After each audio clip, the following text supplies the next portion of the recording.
All right. Hi, everyone. My name's Theo Rolfs, and I'm a student at the Telluride Mountain School.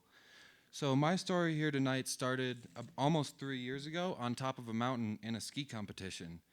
I dropped in and actually ended up breaking my back and pelvis in a lot of places, and I was nearly paralyzed, and I was told by neurosurgeons that I would be really lucky to walk again. Thankfully, though, I recovered, and this event inspired me to an interest in spinal cord medicine and rehab.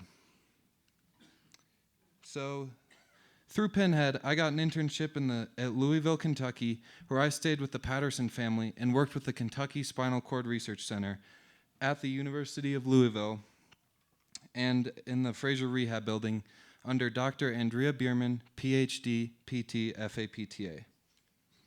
So that sounds really confusing and complex, but it's actually really cool and interesting. So spinal cord research is done at the Kentucky Spinal Cord Research Center at the U of L, and that direct research is put in rehab in paralyzed patients at the Fraser Rehab Building, and they're all in the same building, so it makes it super easy to transfer it over to different people and get a fluid process going. So when I first arrived in Louisville, I was extremely nervous. I had no idea of what to expect, and I had never worked with patients suffering from paralysis before. I'd never even been to Louisville. I remember the first day I was slightly overwhelmed, but Dr. Bierman and the rest of the staff there were just super welcoming and super helpful, and that helped a lot. So I couldn't believe how quickly I was able to jump right into the rehab process. After completing some long certifications, I was going to meetings with Dr. Bierman and other internationally recognized doctors. I was able to see and provide feedback on equipment being used for revolutionary training in paralyzed kids. This was very unique because this equipment has never really been constructed before. Dr. Bierman had a vision, or has conceived an idea to cure paralysis in children, and so nobody's really tried this before, so this equipment's kind of new, and that was really cool to see. And I was also able to, this was probably the most meaningful to me, I was able to work with paralyzed kids, and I was meeting kids and their parents at one of the hardest times in their lives, and working with them, and these kids came from all over the world and stayed in the Ronald McDonald House across the street just to get a chance to work here at this internship or at this facility. So that was really cool and really interesting. Their stories of how hopeless it was before coming to Louisville and how much hope they gained and progress they had made while they were here were incredibly inspiring and very moving. Now, you might be wondering what kind of therapy these kids were receiving. It is called locomotor training, and the idea behind it is to take advantage of natural biology and activate the neuromuscular system below the level of spinal cord injury or neurological impairment and restore function in a weak or paralyzed muscles.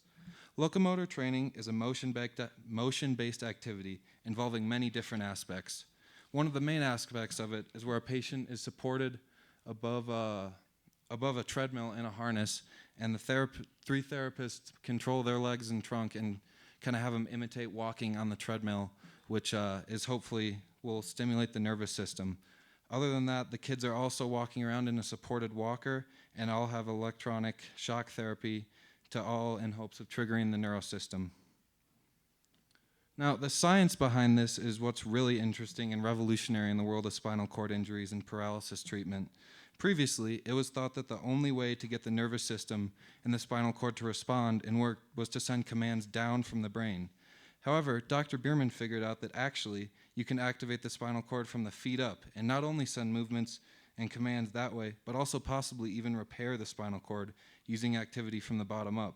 Locomotor training uses this by moving the areas below the level of spinal cord injury, therefore hoping to send messages upward to the level of injury using neurotransmitters. So as you can see on the bottom, that's kind of a normal person, and their kind of processes sends it down from the brain, and then it was thought that a disabled person, like up in the top left with a spinal cord injury, you could only send those commands down to the level of injury, and then they'd just be sent right back up. But actually, they figured out down in Louisville that you can send the commands from action in the feet up to the spinal cord and kind of repair it that way.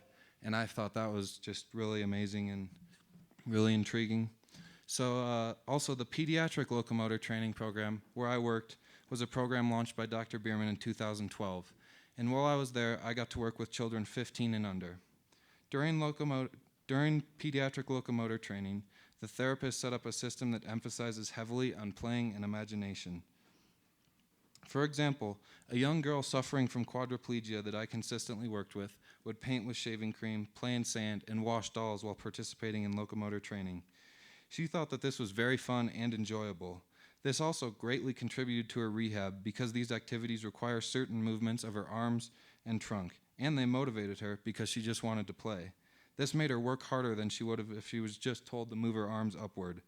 This method of playing kind of gave her a reward to search for, and it was fun, so she was more engaged and interested.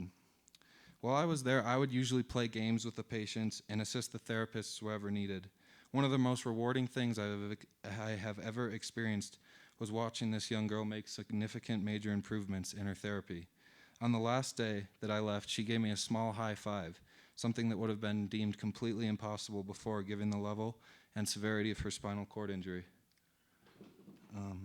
In the end, I learned that paralysis can and will be cured, and this internship inspired me to be a part of that movement. My message to possible future interns would be to apply for an internship in a field that you love, and it'll probably work out great. I would really like to thank Sarah Holbrook and the whole Pinhead staff and everyone who contributed to Pinhead and made this incredible experience possible. I would also like to thank Andy Shaw for helping me with this presentation, the Patterson family in Louisville for hosting me while I was there, and my family for continued support and enthusiasm.